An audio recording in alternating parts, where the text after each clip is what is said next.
در خبر آمدگی بوده که مرد پیش رسول اکرم آمد صلی الله علیه و سلم، گفت یا رسول الله اوصینی، یگون وصیتم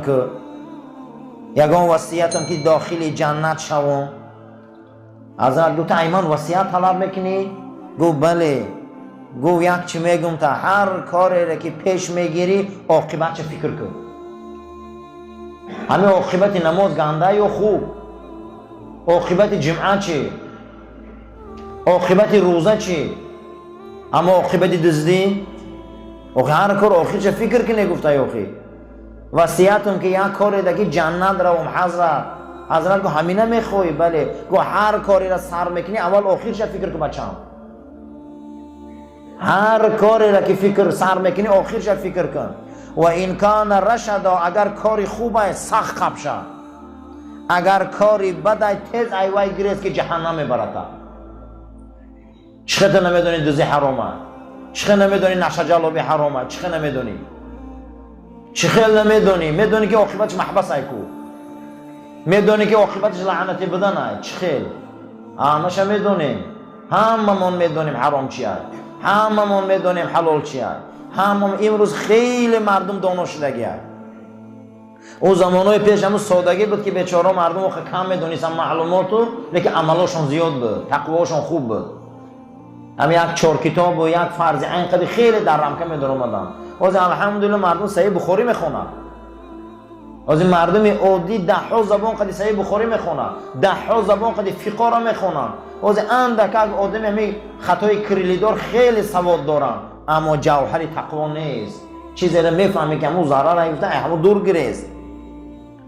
و ینبغی للعاقل ان یکون له اربع ساعات منها ساعت یحاسب فیها نفسه.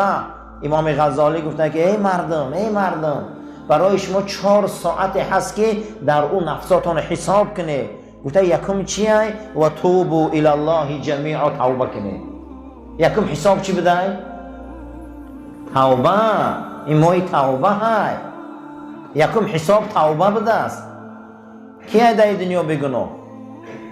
کی ایده دنیا بلغزش؟ کی ایده دنیا میگه من تازه هم؟ هیچ کسی را کفالت داده نمیتونه، حتی پیغمبرها لغزش دارن. کی ایده دنیا مقصد بگناه؟ یکمین حساب چی بده عزیزان؟ یکمین حساب توبه بده. توبه گناه واجبه. توبه کردن در کار. گناه های همه من زیاده، گناه های لغزش های همه من بسیاره. همه من باید توبه کنیم. این ماه توبه. معنی توبه چه ده؟ بازگشت، بازگردیم، بیاییم. ایها المؤمنون، ای مسلمان توبه کنید. لعلکم تفلحون، تا این که شما نجات یابه. بازگشت آدم نجات میداده.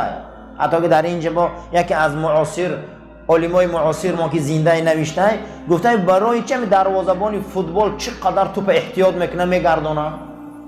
چی گفته؟ دروازه‌بان ایو همین توپ میبیاد زمین دم خوشا میپرتوید، آسمان دم خیز میکنه، سرش در همون بیتون هم میزنه، یک مقام میکنه، همه حیران میشه توپ نگذره. اما مردم دروازه ایمانش یک بارم خنه میسه. تو یک دروازه‌بان به خاطر بای دادن همون کماندش خوش هلاک میکنه در 90 مینوت، لیکن ما در 24 ساعت بسیار منخمون به ایمان میکنیم. رنگ یک دروازه‌بان هم خیلی ایمان من حرمت نمیکنه. این همی روز رمضان نیست و غیبت زده شده مالی، لیکن در 90 مینوت همین خلوه محاسبه میکنن. اگر اینش که یک گل زیاد باشه گو در 5 دقیقه در زمین خوشانو میپرتن یک توپ زنه. در همینجا یک روایتی که امیرالمومنین حضرت عمر آوردگی بوده از رسول اکرم صلی الله علیه و سلم، حضرت گفتن حاسبوا انفسکم قبل ان تحاسبوا، پیش ای حساب کتاب کردنی خودتان در روز قیامت اول نفساتون حساب کنید. ولی پیشگی حساب میشه. 5 سال بچه میپرسه که بچه 5 ما کجا کردی؟ این قد نفس داده نمیپرسه، این چشم زیبا را داده نمیپرسه، این دستا را داده نمیپرسه. حضرت پیش ای حساب کتاب شدن اول خودتان حساب کنید. وزنوها قبل ان توزنوا، پیش ای بالای ترازو در اعمالاتون موندن خطان وزن که چند عمل داره، خطان وزن که چند عمل داره. همین روزا چه عمل کرده سی؟ حضرت عمر رضی الله تعالی عنه سخن رسول اکرم گفته. پیشتر موضوعمون درباره اخلاق و تربیت، درباره حساب نفس و نگاه کردن خود بود که حضرت علی کرم الله وجهه گفتگی بده که حضرت که نفساتان لجام کنید. حضرت گفتن که لجام چیه؟ گفته که لجام نفس گفته حساب های. همه روز یک یشکک بار میبیاری در دست یک ورقه همون حساب داری. همه روز یک یشک بار میبیاری همون حساب میکنی. چی به حساب میکنی؟ برای چی حساب میکنی بار توخی؟ چون امروز این نفس رفته عمر رفته این حساب نمیکنی. هفته را معلوم کردیم، ماه معلوم کردیم، ساعت معلوم کردیم، ثانیه را معلوم کردیم، روز هفته را معلوم کردیم، ماه را نامش موندیم. چی به حساب نمیکنی؟ الحمدلله که یک ماه رمضان حساب کردیم. الحمدلله. کاش که 11 ماه خیلی میشد. کاش که 11 ماه خیلی میشد. کاش که 11 ماه شباش قرآن میشد. کاش که 11 ماه اقلا دوشنبه و پنجشنبه روزه میشد. کاش که 11 ماه تسبیح ها میشد. کاش که 11 ماه دوشنبه پنجشنبه سرخرگ میشد.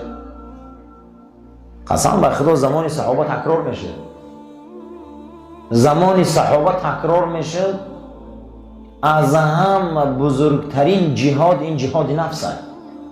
هر کسی که به نفسش اگر جهاد کنه تمام زنجیرها، قلفات، تمام دروازه های دنیا بالای ما کشاده میشن.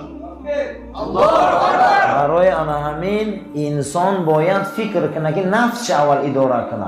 تو چه نفس اداره نمیکنی؟ میگی من تلاش میکنم در راه خدا این اجاره میکنم اجاره اون میکنم. تا نفس اداره نکنی قسم به خدا یک بالا یک جمع نمیشه. آدم باید نفسش اول اداره کنه. من یک ماه رمضان ریاضت، روزا گوشنمانی من میگذشت کو. همین روز میگذشت کو. من همین روز عبادت نکردم، شکم چرانی نکردم، میگذشت کو. باور کنه از ماهای پیشتر همین ماه با نسکار کرده بسیار بود. همین ماه با قوت شده. همین ماه نور پیدا کرده، لذت پیدا کرده. هیچ گپ نبوده. همین 1 ساعت در 24 ساعت در قرآن ختم میشه. هیچ گپ نه. هیچ گپ نه. 40 تا گوسفند شود با یک تاشت خدا میگرد زکات. یه 40 تا خدا من 40 تا گوسفند چه خیاتش نمیدادم. 500,000 شما میگه به 2.5% شده. 500,000 روبل یک سال در کسی من باشه 2.5% چیه؟ 11 ماه خوردی راحت کردی معیشت کردی همین یک ماه شقلان کن میگه آخی. نخود در 24 ساعت ما 1 ساعت جدا نکنیم برای خواندن قرآن. برای همین همگی حساب کنی. همین 2 رکعت فرض بامداد 5 دقیقه، 4 رکعت فرض پیشین 10 دقیقه، 15 دقیقه، 4 رکعت فرض نماز عصر 10 دقیقه، این 25 دقیقه، 3 رکعت نماز شام 5 دقیقه، این 7 دقیقه، 32 دقیقه، 4 رکعت فرضش 10 دقیقه، 42 دقیقه، 3 رکعت ویتر واجب 7 دقیقه، 50 دقیقه. در 24 ساعت نخو 50 دقیقه وقت نیوی 5 وقت نماز خونی. چقدر به دوزخ نمیری؟ چقدر دوزخ نمیری؟ 24 ساعت داده 50 دقیقه تو وقت نیوی نماز خونی.